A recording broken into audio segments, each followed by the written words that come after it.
Hi, can everyone hear me all right? I'm guessing so. Okay, cool. I'm Chris Sumner, joined here today by Randall Wald, who's going to be focusing on some data science, machine learning. Probably kill me for saying data science. And our talk is on predicting susceptibility to social bots on the Twitter platform. So a quick intro into how I got into all of this. Maybe about 10 years ago, a friend of mine back in the UK said, "Hey Chris, you can make money on horse racing because now you can bet against horses." And here's me thinking, well, okay, betting against horses, that's got to be pretty easy, right? You know, so you just pick the one that looks least likely to win, bet against it, and watch the money roll in. So, but it turns out it's not quite that simple, actually. But that's how I got into sort of looking at data analytics and machine learning to see how can I reduce the odds of the bank blowing up in horse racing. And then in terms of social media a few years ago, I got involved in a little project with the US skateboarder Tony Hawk hiding skateboards around the place, and I wanted to see how that would map out and who spoke to who on Twitter regarding that competition. So a sort of an interest in could I improve the odds in horse racing and the social network side kind of came together, and from that formed a small charity called the Online Privacy Foundation, where we focus really on what's called behavioral residue research, which is looking at what people give away without knowing it in terms of their personality. So with that said, and this being Vegas and all, one thing I wanted to be sure of in this presentation, if you're expecting sort of laser accuracy in terms of predicting people who are going to respond to a social bot, that's not going to be the case. We're really just focusing on improving the odds over a random chance. So if you're expecting laser accuracy, you may be a trifle disappointed. So anyway, with that said, I just wanted to sort of lay the limitations down. Is anybody familiar with this guy? Tim Hwang, yeah, and Tim Hwang, this is how I got interested in social bots, really. Found out that he ran a competition back in 2011 called a social bots competition. Essentially what that consisted of was they set up a target group of people on Twitter who had some interest in talking about cats, cat-related kitten stuff. And he set those up as targets and invited people to build social bots and come and join the competition. And there were 3 teams that competed in that competition, and their bots were able to gain points, and they were able to gain points like +1 if they got a follow back, 3 if they were able to get some social interaction, and they were docked 15 points, but they could respawn if they were killed by Twitter, and that's basically suspended by Twitter. And it was described as blood sport for internet social science and network analysis nerds. And if you're not familiar with it, there's a couple of really neat videos online. I put them in the speaker notes so you can go and find them, all about the competition. But that was interesting. And the winning bot was able to get almost 40% social response, or some form of response, so 198 out of 500 responses, by a chap called @Aerofade on Twitter, at least, a guy from New Zealand. So with that, most of the research to date is really focused on how do you detect spam bots in social networks or spam bots in general, but far less research in looking at human behavior in relation to, so the other side of the equation, human behavior in relation to social bots. So last year, when we did some research looking at psychopathy and other personality traits, I might add, on Twitter, at the same time, that was kind of when we were thinking about the social bots thing. We thought actually it'd be neat if we could encourage some folks to participate in a further research project where they'd receive an unsolicited tweet but not necessarily know when that tweet would be or who it would be from. So we were able to get out of the 3,000 odd people that took part in the sort of psychopathy dark triad research, a subset of those users took part, volunteered in this, because we had 2 questions. One being some users more naturally predisposed to interacting with strangers online. I used strangers because you could argue that a social bot's the same as like interacting with a stranger online. And also, is it possible to increase the odds of getting a response from a Twitter user? With the main goal of avoiding Twitter jail, essentially. So a reasonable question at this point is really who cares? If you're not familiar with this dude, it was Different Strokes. It's like meant a lot to me in my childhood. Well, in terms of who cares, marketeers possibly care. The game used to be for marketeers to really get like likes and follows and stuff like that, but it's shifting now to more engagement. So they're being gold more on engagement rather than just getting likes and follow count. So they may be interested in gaming the system because there's money at stake, and where there's money, you get the idea. The next group that might be interested in exploiting this would be propagandists who have got some message to try and get out or change subtly some form of message. And we'll talk more about these in detail as well. The next group would be social engineers who are maybe trying to find the most likely person or most likely sort of phishing victim in an organization and try and target them rather than the people who are less likely to respond in the first place. Again, I'll talk a little bit more about that in the slides to come. In terms of online privacy, this was kind of where I was scratching my head for a little while earlier in the year. There's a chap called Erhard Grafe out of MIT. He's got a really neat paper, if you've not seen it, called What Should We Do Before the Social Bots Take Over? Online Privacy Protection and the Political Economy of Our Near Future. And one of the things he mentions in that paper is that if humans are interacting with social bots and they don't know they're social bots, they may give away more information than they would if they knew it was like an automated account. So it may encourage them to do riskier behavior, maybe share personal details over direct messages in Twitter, for example, or IM or whatever it's called in Facebook. So it's a neat paper. If you've not seen it, it's well worth having a read. And the final group that have got some interest in this whole field, social network providers themselves. I can't recall exactly what the paper was where the cartoon was from, but it's a pretty funny one with lots of robot cartoons. But so Facebook, for example, have got Facebook Immune System, and it's this sort of constant revolving battle over them improving their algorithms to detect bot and bot-like behavior, and then the bot creators getting an advantage and so on and so forth. They're actually pretty good. And Twitter have been doing, I guess, something similar, because you can see the way that they've tackled spam bots really was pretty effective, at least a few years ago.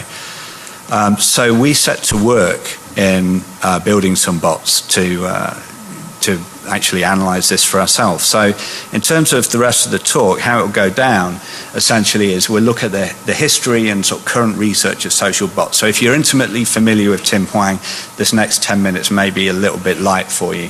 Then we'll talk about the experiment and the method, talk about the findings, and wrap up with some conclusions. So for social bots, there's an interesting working definition by a group of researchers from Austria called Wagner and company. A social bot is a piece of software that controls a user account in an online social network and passes itself off as a human. So we could debate that, but it's good enough. You can also hear social bots maybe described as sybils. It's not quite the case, but it's probably good enough. And that was a phrase coined in 2002 by John Doucer at Microsoft Research. That's also pretty interesting paper that he wrote there. Then you can argue that social bots aren't nothing new, and you'd be right in doing that. There's at least a paper in '94 that talked about chat bots on tiny muds and what have you, and there's probably stuff before then. So, okay, let's take a look at some of the sort of the historical developments. You've got popularity initially. This is where people were getting lots of fake followers, and that was what people were going for. I mentioned rather than engagement, people were going for likes. So that was an obvious, rather trivial one. The next one, which kind of see a little bit less of these days, is just the Twitter spam that you'd get. If you mention anything, all of a sudden, they'd be talking about, diet products, which I haven't tried myself evidently. Some Twitter bots are actually pretty amusing. So this was a guy who says, I don't know how you can read this, if this is sufficiently clear from the back of the room, but had a successful auction yesterday, thank you, universe. To which the universe replied, no problem, Kevin, get out there and do your thing. And there's a bunch of these sort of bots out there. There's one that I'm particularly sad to have seen gone, which was, I think, excuse the French, but the world of shit bot was, so every time you mentioned Full Metal Jacket, it would give you grief over Twitter. And I'm kind of sad that doesn't do that anymore. But there's another guy here, Nigel Leck, I think in Australia, it might have been New Zealand. He got tired of debating climate change deniers, so he built a bot that would go and point climate change deniers to research that showed the other side of that argument. Unfortunately, that's been shut down as well, but that was a pretty amusing, piece of work he'd done there. In terms of exploring social bots on Twitter, this was arguably one of the first pieces of work there by a guy called Greg Mara, who created this Real Boy project, which had a bunch of bots that used different ways of actually approaching how you create a social bot, maybe taking posts from other users and then reposting them somewhere else in another part of the social graph. That's pretty interesting stuff to look at. So it brings me to politics, and I don't know if anybody was in the Maltego talk that just preceded this, but Roelof Tamingi, I've failed at the name. I practiced that with Roelof just like an hour ago. But Roelof and Kenneth Geers, they wrote a paper in 2009 called Virtual Plots and Real Revolutions, where one of the things they stated here was, for example, in the week before an election, what if both left and right-wing blogs were seeded with false but credible information about one of the candidates? Could tip the balance in a close race. And then a year later, there was a US election between Martha Coakley and Scott Brown, where a bunch of Twitter bots sprung up to discredit Martha Coakley. It's a kind of a groundswell, if you like. And that resulted, or at least the result was that Scott Brown won. Whether there was a link between that actually happening is probably debatable, but that actually happened. And there's a term for that as well. It's called swift boating. I took the idea of the Taylor Swift thing from a rather excellent Twitter presentation I saw at OWASP. So if there's anyone from Twitter, thanks for the idea. There's another side to that as well, is paying people to, or creating bots. In this case, it was the Russian elections, where people were paid to create positive information about Putin, essentially. So you could use social bots in the context of actually drumming up support for political candidates. And that's got a term as well called astroturfing, and the whole point or the reason for that name is that astroturfing is a groundroots campaign, and it feels like a grassroots campaign. In terms of identifying whether grassroots campaigns are fake or real, a project sprung up from Indiana University called the Truthy Project, where they look at not just grassroots campaigns, but also internet memes and things that are going viral, and look at where they start and see to some degree whether they've been created by fake accounts or real accounts. Then back in, I can't remember, was it 2011, the HB Gary incident, where the emails were exposed. They exposed some emails talking about the United States military looking at fake personas termed sock puppets, and controlling those. And those could be used, for example, in, there was some mention in the press about those being used in like the Arab Spring, for example.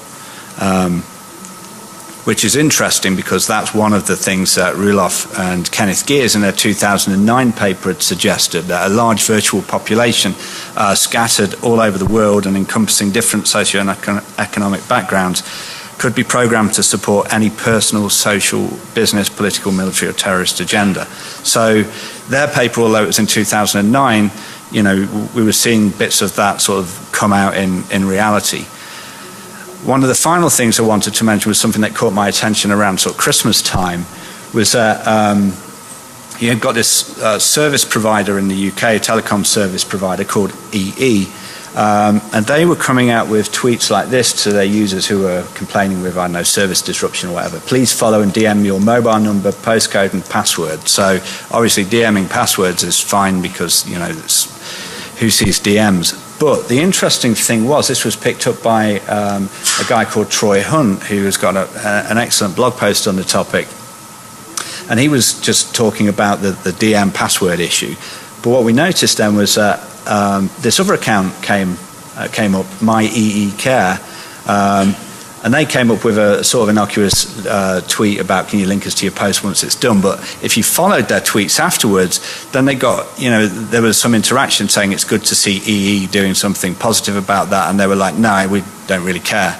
But it wasn't EE that was sending that message, it was the My EE Care who were a fake account. So it raises the possibility that if you get in there quick, if somebody's not got a social presence, an organization hasn't got a social presence, and you can get in there quicker, then you could use social bots to interact with those humans and get them to send you information that they would probably send their service provider because they're used to this sort of stuff from a legitimate service provider, but send it to a fake account. So back to Tim Hwang, after the social bots competition that he did in 2011, they set up this organization called Pacific Social. And one of the reasons why they were interested in, one of the things they wanted to do at Pacific Social was really look at the social graph and how that could be distorted. So if you look on the left-hand side image, that was the social graph before the social bots competition, 500 interconnected users. But the distorted graph on the right-hand side is the graph 2 weeks after the competition. So they were really interested by the way that that was distorted by the three bots. There were the red, blue, and green dots in the middle, because they were interested in something called like social bridge building, essentially. Whether they could get two disparate social groups on a social network and get them to begin interacting and start stitching those networks together, or also find places where there were social interactions before, look where they've dropped, and then begin mending those. You know, maybe you've not spoken to somebody for a while and you need to, you know, bring them together. So they were kind of interested in that. And if anybody's seen Tim's Hope 9 talk, he also talked about the concept of emotional contagion or happiness buffering. And the concept of that really was that you take a group of people and you seed that group with some bots, and you monitor that with some basic sentiment analysis.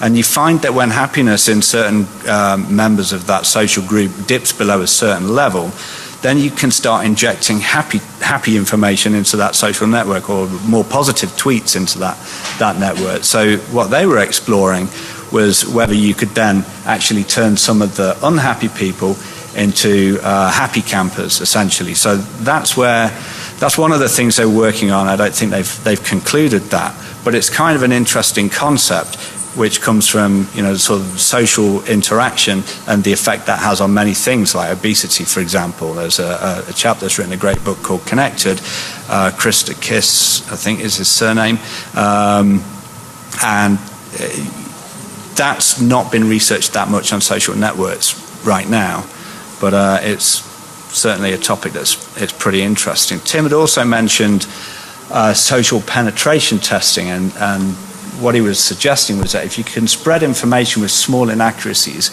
and then see where those inaccuracies are challenged or they're not challenged, then identify out of the group that doesn't challenge them who's the most influential but also the worst at evaluating what's real, and target them with your information and get them to tweet stuff out. So a bunch of interesting things coming out of the work of Tim Hwang and those guys. And then there's this chap here, Yazan Boschmath at University of British Columbia, who rose to some fame or infamy because he created social bots on Facebook. and was, I guess, accused in the press of stealing 250 gigabytes of data. Well, that gets back to the Erhard-Graef paper, the MIT paper, about one of the online privacy issues of social bots. Because people were interacting with somebody they thought was a human, they were then exposing their information to a broader audience, and maybe some of that information wouldn't necessarily have been publicly available in the Facebook, I don't know, graph. So one of the things that he cites in his paper in 2012 was that really understanding the factors that influence user decisions on befriending strangers is like a key goal, which would be useful for designing user-centered security controls that better communicate the risks of online threats. That was one of his discussion points in the paper. So I spoke with Yazan Boschmaff about this to some degree, and in relation to that, there are two groups that are studying understanding user behavior in terms of security. One of them is the Secure and Trustworthy Cyberspace Initiative out here in the US, mainly academia and corporations working together, and another is centered in the University of Oxford in the UK, and that's called the Insider Threat Project. And both of those have identified that understanding user behavior is one of 5 critical questions to actually look at. So with that, we wanted to embark on some research that would essentially find people that will talk with anyone about anything and find some guinea pigs to do that. So that's kind of a whirlwind history, and in the slide notes there'll be a lot more material on where you can go and find like pointers to the research that I mentioned and videos and whatnot. So in terms of our methodology, we started off with 610 participants that were a subset of the folks that had participated in the research we did looking at dark triad personality traits. Those people gave us a personality inventory which looked at the big 5 personality traits of extroversion, openness, conscientiousness, agreeableness, and neuroticism, or emotional stability, depending on which school of thought you're from. The Twitter information, so sort of biography length, number of friends and followers, that kind of thing. Linguistic analysis of their tweets, of which there were roughly 3,000 for each individual, and their clout score. We divided those 610 people into 2 groups of 305 just to speed up processing a little bit, really, and assigned them each a social bot. Taking from the Web Ecology Project, we wanted to mirror the Web Ecology Project's bots as closely as possible, and because their code was available online, we reused their code, slightly repurposed it. So our social bot was a dear old lady who had a biography of "I've got all my own teeth," and to set this old lady's profile up, there were 2 old ladies like that. The first thing we did, and this came from the Web Ecology Project again, was that they'd take postings from Flickr groups. In the Web Ecology Project, it was kittens, we used dogs, and there was a bit of code that would post a WordPress post and then a WordPress to Twitter plugin, so that this person would then start tweeting bits about dog fashion and what have you. So that kind of looked like this. You'd find there's plenty of groups that will talk about dog fashion on Flickr, and that was one of the images. It then goes into a WordPress site, and then eventually it turns up into a tweet with a new blog post on a technical a dream sweater. And they could be all sorts of inane sort of posts, which you might not expect an old lady to be tweeting. The next thing we did was used an online tool called If This Then That, and in this context it said, okay, if the temperature rises above 20 degrees C in part of the UK, Bournemouth, then tweet, obviously to the user's name, that's my Twitter handle.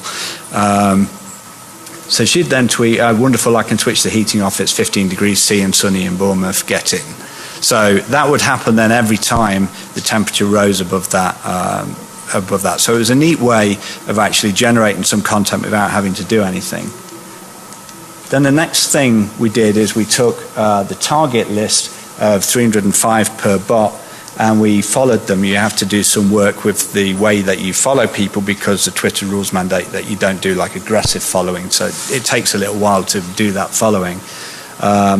Then if they respond, we wanted to collect that in a CSV file just with interactions with things like when they responded and who they were and stuff like that. From there then, we'd start tweeting pretty much random nonsense, and the random nonsense was taken almost identically from the Web Ecology project, but with a few little additions that just amused us. So, for example, this was one of the tweets for our old lady. I ain't telling no lies, even a thug lady cries.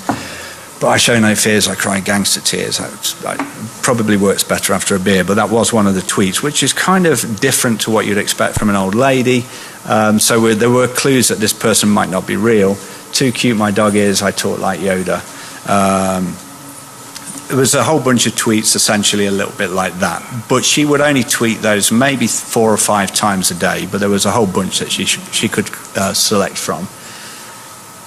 Then, this was another example. So my dog is adorable, I swear he barks sausages. So then what we did, in the same way that the Web Ecology project did, we started asking questions of each of the users that we'd followed, as long as we hadn't been blocked. And we had a pool of 162 questions, which we duplicated so it'd go through and ask those questions, get to the end of the questions. And the questions were also fairly inane, like, ever milked a cow?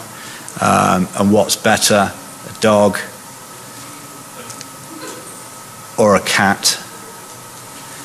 And these would actually generate some responses, which was pretty interesting. And then this was where we varied or differed from the Web Ecology project. They had just a stock bunch of responses, but we added like an ELIZA engine onto the Python script that we'd written, which would hopefully make some of the responses a bit more appropriate. So some of the responses would be like, hello, hey, how's your day going so far? Fairly legitimate, but we wanted to add some fun into that as well. So sometimes if a user would say, I think, we'd respond with interesting or lol, that's what she said. And that could be kind of at random. There were a bunch of things that they could respond with. And that mainly gave us some amusement. The other thing we had to consider, though, was the concept of ethics, because one of the things that we wanted to do in order to sort of keep in line with ethics is make sure we didn't upset anybody. And this was from the social bots competition, where they called this out. Do you have any pets? If so, what? Your Avi is adorable. Your kitty? No, I don't currently have any pets since my kitty passed away a few years ago. To which their bot responded, lol, that rules. So we didn't really, we needed to avoid that because that was probably crossing the boundaries of ethics. So if you mention ethics to anybody who studies social bots, they'll probably smile with a similar story. So there are a number of limitations which you're probably all thinking about. We had basic measures of personality, so fairly crude. It was a basic social bot. Each user got a different question. And as the experiment progressed, the bots would have obviously more interaction online, so maybe they became more credible or less credible, who knows. And also there was no user follow-up at the end, so we don't know whether users cared whether it was a social bot but knew or not. So these are a number of the limitations I just wanted to get out there, from the bat. So what did we find from this? Well, we got a 20% response rate, which is worse than the Web Ecology project, but there are a number of reasons why that could be. But we found that we got 124 interactions of some sort, broken down with 39 follow backs and 85 replies. And out of those replies, some people would reply and actually converse a lot more with the social bot. And some of the conversations were actually pretty funny.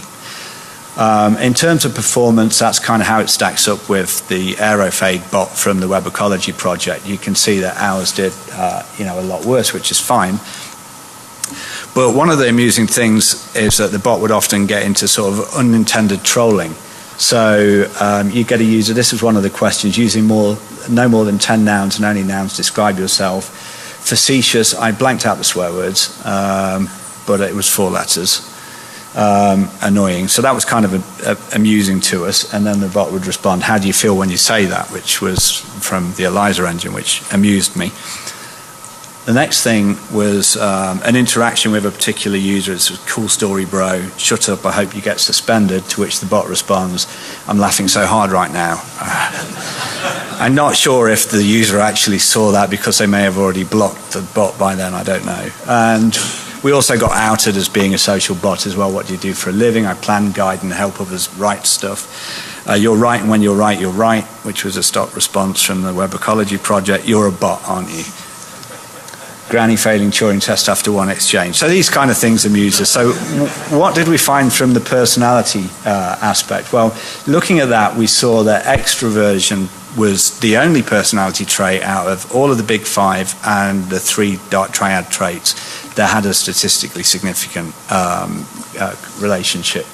So that's not necessarily that surprising, I guess, because extroverts would tend to gravitate towards social engagement and maybe not care too much because some elements of extroversion may be related to impulsivity. This is another way of describing it. So you can see that as extroversion gets really high at one end of the scale, it kind of escapes and your probability of an interaction goes to like 0.4 rather than 0.2. Clout score was also statistically significant. Friends, or the friend count, and was that friends? Friends? This one's followers. Sorry, wrong title. So what, you might well say? Well, e-learning, for example, if you work in a corporation, e-learning tends to be one size fits all. And if it's e-learning one size fits all, the people that's going to fit the best are going to be introverts because they've got least control over the learning experience. And there's some papers that are referenced in the notes about this as well. So the very people that need to be more aware of social bots and interaction with like phishing are probably the people that are going to get the least out of e-learning. So it raises some question about, do you find people in your sales organization, for example, and do some more in-depth in face-to-face sort of training?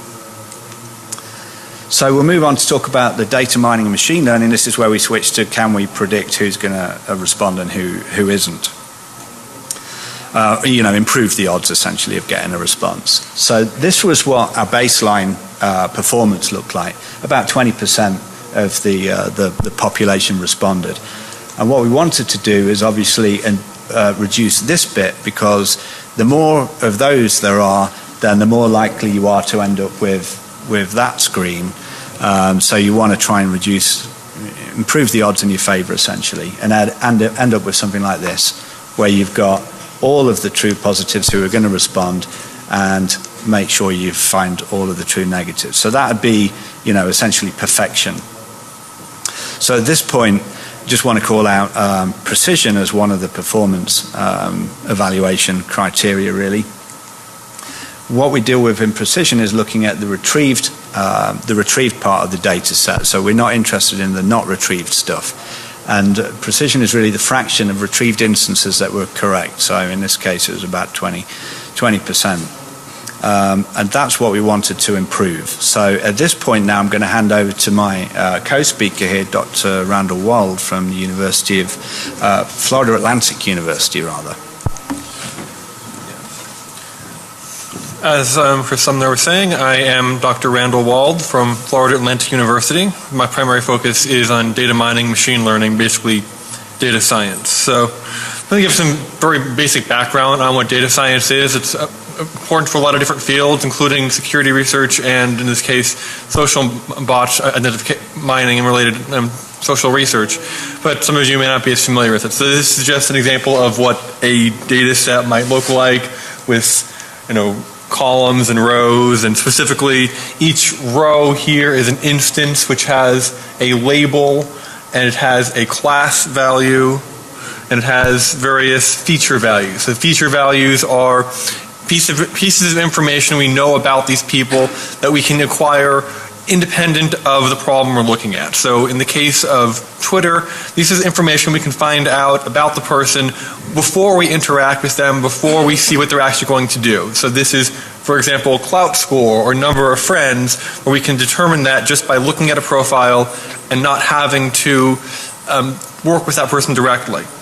While whether or not they interact with the bot, that is the class of interest. That's what we want to learn about the person. And the goal of the data science here is to use the features, use the independent attributes in order to determine the class. This basically involves building different types of models that will use the instances we already have, use the data we collected during the training phase, and try to use that to help us understand which features can imply about the actual class values. And note also that, of course, the ID column is removed because that's not going to help you in building models. Basically, we want to build models that can use the features to predict the class. And there are different ways to try to evaluate this. Like I said, if you have training data and you want to predict test data, this is one way to look at it. For example, this is particularly if you have a large training set, then you're going to be able to take that training set, cut out most of it, use that for training, and then verify your model on the test data set. In practice, obviously, when you have a new unidentified instance, you can't tell if your model worked or not because you don't have the true value there. But to evaluate the model when doing research, you need to have the known ground truth, and therefore you have a test data set to test with. Alternately, if you have a relatively small data set, as we do here, we have 610 instances, you can't always afford to just only train your model on some of them. So what you can actually do is break your data set into K, in this case usually 10 is a good number, of folds, train on 9/10 of the data, and test on the last 10th of the data. And then you repeat this 10 times, so you get a good sense of how well your model can perform, and you're making sure that you never are looking at the performance of the model when it's trained on the same instances. This is a known issue. If you have a model and you train it on some instances, and then you say, how well does it perform on those instances, you're going to get a good performance, but that's not necessarily very meaningful because obviously the model could memorize those instances and not really do anything useful for you. So by using these techniques, we can make sure that the models are never tested on the same instances they were trained with. Now, when it comes to different models, I say models very broadly, and you probably are wondering, what do you mean? Do you mean like a decision tree? Do you mean some sort of statistical regression? And there are actually many different choices here.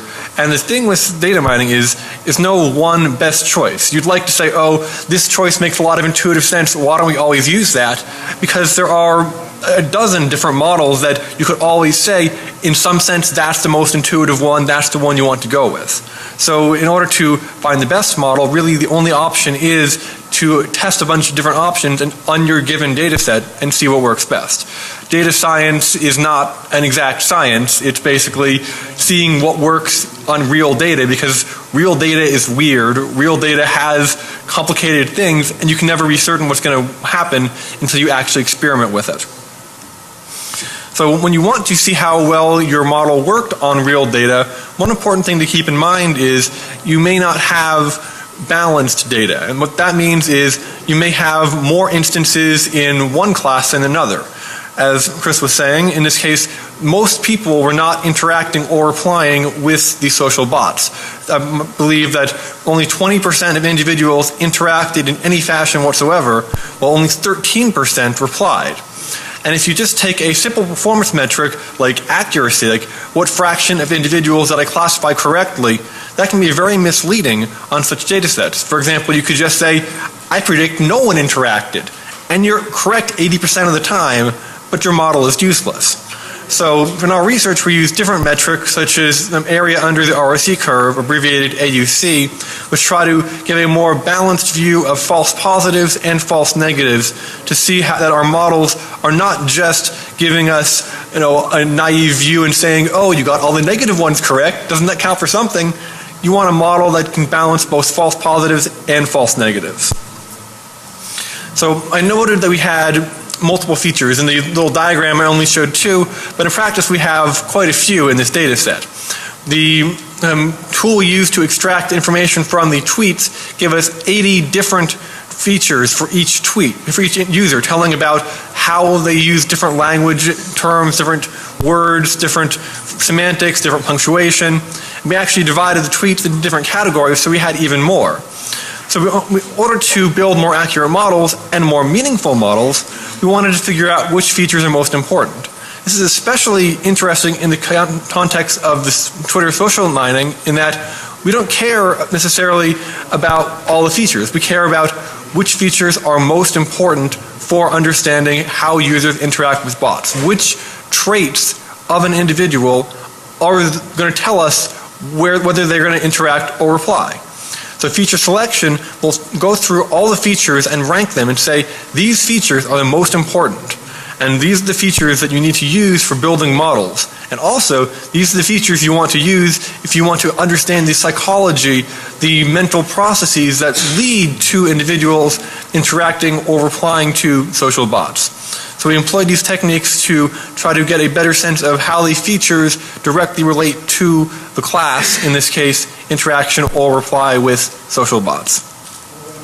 So we performed two sort of separate types of experiments here on this data. The first was trying to identify the top features. And this in particular, what we did was we took a number of different approaches for feature selection, because as with classification, there are many different options you could use, all of which seem intuitive on their own, and without data you don't know which one is best. So we wanted to find features that were actually reliable and good across many different feature selection techniques. That tells us that feature is really meaningful, that all these different approaches all say this feature is important for the data set. So we wanted to look at the features that ranked highly and say that these features are those that are relevant to our problem.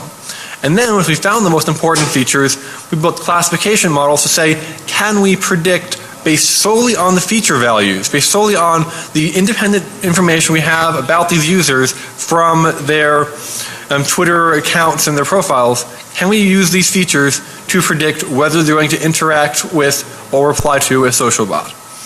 So let's go over. The tool we use primarily for this is Weka. It's from the University of Waikato in New Zealand. An open source tool available for all major computing platforms. It's written in Java. Has GUI interface, though these experiments were performed using the command line interface, which is why I'm not showing you the interface, because it's just, typing in the command line and it's not particularly graphically interesting. But Weka is a very powerful tool for data mining. We've written a few extensions to add additional tools to it. But it lets you perform a lot of very interesting experiments trying to do feature selection and classification on different types of data sets. So this I'm going to go over very quickly. This is the interactive data set, the rank of the different features. Most important are the top three, which were clout score, friend count, and followers count, or I'm going to pull those out here. So these are the three features that are most relevant for whether or not a user interacted with the bot. In particular, the clout score was the most relevant. The people with higher clout scores were more likely to interact with the bot, and this was the strongest correlation of any of the features. And then friends count and followers count were second and third place. So this shows us that users that have more friends are more likely to interact with the bot in some fashion, with friends or followers. Now what's interesting is the reply results are a little different. We still see clout score at the top here, but instead of the second place is no longer friends count or followers count. Those are down here and here.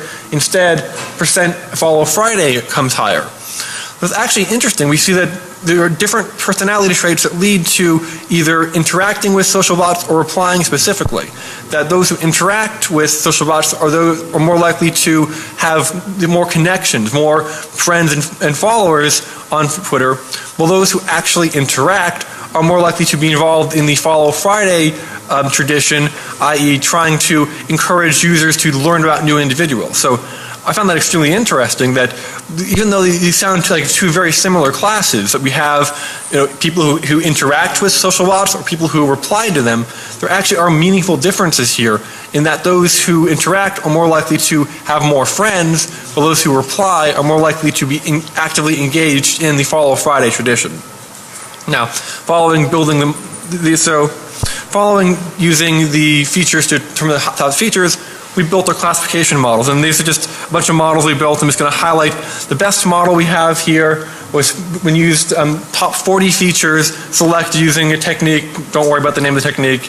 And we found that using this, we're able to build a model that had a true positive rate of 0.6130 etc%, and a true negative rate of 0.707 value. So to put that in perspective, this is the number of individuals in our true positive, false positive, true negative, and false negatives. Now, looking at this, you're going to say, so you're telling me that true positives are still outweighed by false positives. And yes, this is true. Our models, our models tells you an individual is going to interact with the bot, it still is frankly more likely than not that they're not, because 87 of those individuals are true positives, but 188 are false positives. However, compare that with the gray outlines, which would be if you just guessed that everyone is going to interact with the bot. Here we see that we are having a significant improvement over the raw model of just trying to have the bot interact with everyone. So going out with what Chris was saying earlier is that if we want to minimize the chance that our bot is going to be detected, that our bot is going to be, if someone is going to say, oh, that's a bot, flagged for deletion, we want to reduce the number of false positives while trying to not harm the true positives as much as we can. So we're not expecting perfection here. We're not going to pinpoint with laser accuracy all the individuals who are going to interact with the bot and pick up none of those who will not interact. All we want to do is improve the odds, make it more likely that the individuals we target are the individuals we want to target. Now, we did similar work with the data set looking at only those who replied specifically. We found that it's a little harder to determine individuals that will reply and not just interact. We found that the performance was a little bit less. Our top model only gave a true positive rate of 58.58 and a true negative rate of 0.73. And it was just also found that different techniques worked well on this compared to the interacted data set. This goes back to what I was saying earlier. You have all these different algorithms. You have different classification models. You have different feature selection techniques. You can't just say one of these is going to always be your best bet. Because even on these two data sets that are very similar, only thing differs is whether the users were interacting with the bot or replying to the bot. Even these very similar data sets, different techniques performed well on these two data sets. So it shows the importance of considering different techniques and making sure you experiment and see what's going to actually work best on your real world data. And the overall results, similar type of procedure here. We see that our true positive is 89 individuals. Our false positive was 202 individuals, which again, we're still getting more false positives than true positives, but since we had many more individuals in the negative class, this is not entirely surprising, and all we're trying to do here is improve the odds, make it such that we will have a better chance of getting the individuals we want, even though we know we're not going to be perfect here. We know we're not building a 100% accurate model, but we're going to build a model that will make our bots survive longer and will let us find more of the users we care about. So overall, just the discussion is that the data sets had different properties, and it's interesting. It shows that you need to look your experiments on different models, but we're able to build models that could help us find the individuals we want more reliably than just trying to guess everyone and hope that we're getting people we want to find. So that, it's the performance saying that one of the reasons we feel that we had worse performance on the replied data set was that there were fewer individuals who replied to the bot compared to those who interacted with it. So that led us to say that it's a little harder to understand those individuals because there are fewer of them, and you're more likely to get false positives because there are just so many negative individuals that you're going to find more of them overall. So that, I'm going to hand it back to Chris to wrap up the talk and give some conclusions. Okay, so we'll just spend the next 5 minutes wrap up the talk here. So we found that extroverts were essentially at greater risk than introverts from interacting with a social bot, possibly phishing as well. There were some differences between the two data sets as well, but there's surprisingly little overlap. And that could be because people had like maybe automated follow back setup or just followed people back willy-nilly, but in terms of interacting, a lot less. We concluded really that models could help bot masters or those wanting to do that to find susceptible individuals, or at least reduce the chance of finding people who aren't going to respond. And in terms of why we think that's important or worthy is that marketeers have definitely got skin in the game of trying to get more engagement, so it would behoove them to actually go try and find people who are more likely to respond. The propagandists may well want to focus on people who are more likely to push their message further out. Social engineers can at least reduce the chance of hitting people who are less likely to respond, maybe.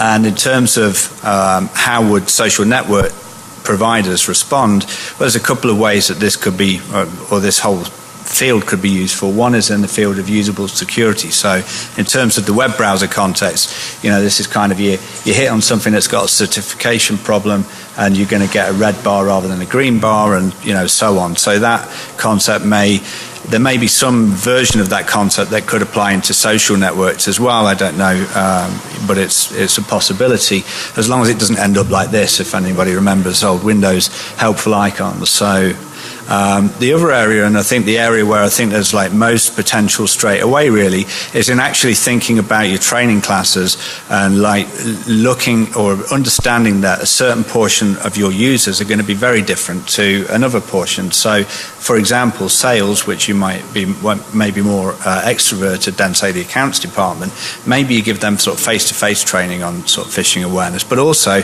they may be more susceptible in the first place. I'm aware that I'm interchanging phishing with social bots, but at some point the two kind of converge a little. And in terms of future research, one of the things, we had two questions that were associated with extroversion, where you could look a lot deeper into the big 5 factors. So you could look a lot deeper into extroversion, look at the facets of that, especially the facets related with impulsivity. And for impulsivity, maybe you could actually look at using the cognitive reflective test, which essentially, you can try this out now for yourselves, is a bat and a ball cost $1.10 in total, and a bat costs $1 more than the ball. How much does the ball cost? People who are more impulsive are going to answer that wrong more often. So there's some interesting studies on that, and that might be something which future researchers could do in looking at response rates to phishing and to social bots. And finally, our bot was really crude. We literally took the web ecology bot, modified it very slightly, kept in the same spirit of its banality, if you like, and really didn't do anything special. But you could go for a much more target-centric approach, where you're focusing on certain users and you're having your bot talk in a very in a meaningful way to that particular audience, rather than just being very generic. The final thing I wanted to mention is that it's not all bad, really. There's a chap called Lutz Finger, I don't know if folks are aware of him. He does a lot of sort of work on sort of data science, social media and what have you. And he was talking at a conference, the Strata conference earlier this year, and he said the dating site OkCupid had a problem with fake accounts. So what they did is they created this sort of identical environment to OkCupid, but essentially it was only had bot profiles. So when bots came into the real OkCupid site, they transferred them into this identical looking part of OkCupid, which was essentially bots talking and trying to date other bots. So that's kind of allegedly, I've not found any evidence that OkCupid actually do that, but it's kind of amusing that that's how they're responding. So in wrapping up then, the paper I mentioned earlier, Ruloff and Kenneth Gears, really this still seems pretty true today, that illustrations from the Turing test and Blade Runner suggest that sufficient interactivity with a computer should reveal that it's not human. In some cases, people identified that we were a bot pretty quickly. So with that, we conclude the presentation. If anybody's got any questions, happy to try and answer them now.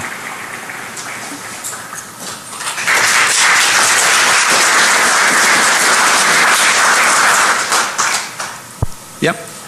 Was there any attempt to interpret responses from the replies? So was there any attempt? So the bot tweets, someone replies back. Did you make any attempt to try to parse out the language and respond accordingly, or is the bot's response to the reply, it's just random. Okay, so the question was really, did we try and parse the replies from the users and base the responses that the bot made based on those replies? And the answer to that is no, really. Essentially, the closest we got to that is we had an ELIZA engine that would actually parse and see if you said things like I think or hello or something like that, and would then have a number of canned responses that it could send. But in terms of anything smart, it was really pretty dumb. I don't know if that answers the question, but in terms of future research, I think there's a lot of mileage if you're looking at social bots into actually developing that, which looks at previous tweets, previous interactions of a user, and then basing your responses on that. I don't know, does that answer your question? Yeah, it's just that I feel like you can't really base those conclusions that extroverted people are more likely to answer the bots than introverted or vice versa, whatever, unless there's a second response or a third response or you're interpreting those things. I think you're just taking like a linear, basically a first order approximation of your responses. But so when someone responds with, the Turing test failed, is that included the statistic where someone did reply to the bot? That was included as a response, yeah, because the initial response was... The person didn't believe that it was a real person. After the second response, I think. The first response, they actually answered appropriately. Okay. And then in the second response, when the bot then responded in a dumb way, then they didn't respond further. So, and essentially to address the other point is research on social bots. The only other paper that's looked at research on social bots on Twitter was by Wagner et al. In 2012, which took the findings of the social bots competition and used that to identify. So we'd, I guess, like to state that it's a really small piece of research that we're doing here, which is scraping the surface, and hopefully the intent is if people are looking at personality and user behavior, maybe the findings we've got in terms of extroversion would get people maybe thinking about, okay, well, maybe it's broader than extroversion, or I need to look deeper into extroversion and those traits and design the next experiment accordingly, maybe look at impulsivity. So we're aware of if you like, the great limitations of what we're doing. But those are good points, actually, about the reply, and we did think about that, quite a lot. But then we were like, actually, they did respond once, and it was only when we responded to their response that, still, good point. Gentleman at the back.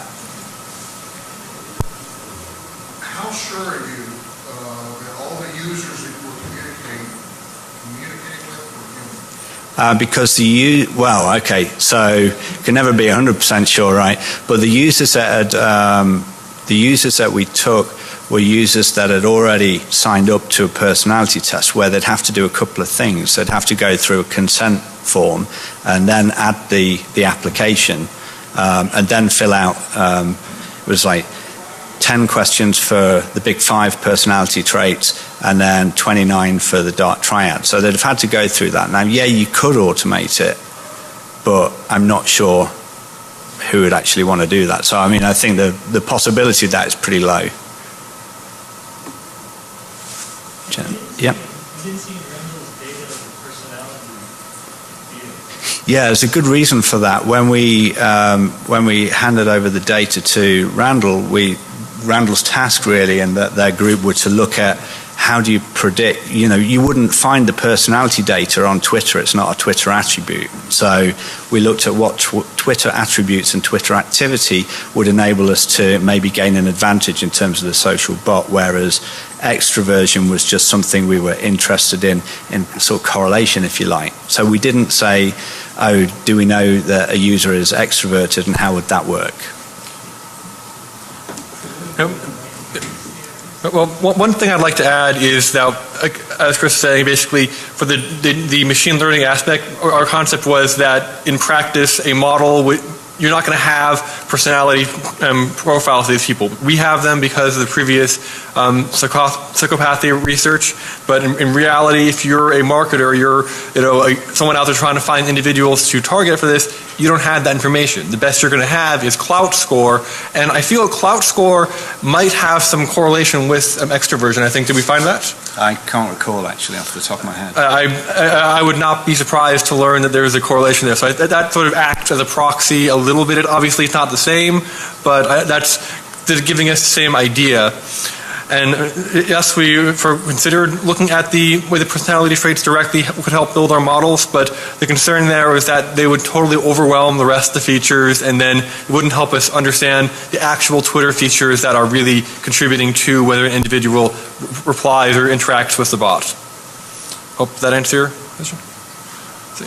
Did you have an IQ score for Twitters? No, we didn't have any other information. So IQ would have been an interesting one. I mean, I think the whole area of social bot research and susceptibility, not just to bots but to phishing emails, I think is a fascinating area for people who are able to move beyond the ethics issues, with that. But IQ, impulsivity, personality, all of those I think have got some underlying value, if you like, or utility to how people respond. But it could also be that people respond differently on different days depending on how they're feeling. So, it's really nascent research, and our objective was just to have a bit of a look. Does that, I guess that answers the question. Any other questions? All right, well, I really appreciate you guys sticking around and coming to see us. And on another note, I would actually really appreciate feedback. I'm my own worst critic, but very happy to receive any feedback. So if you wave your badges at whatever it is you need to wave them at, that'd be much appreciated. Thanks very much.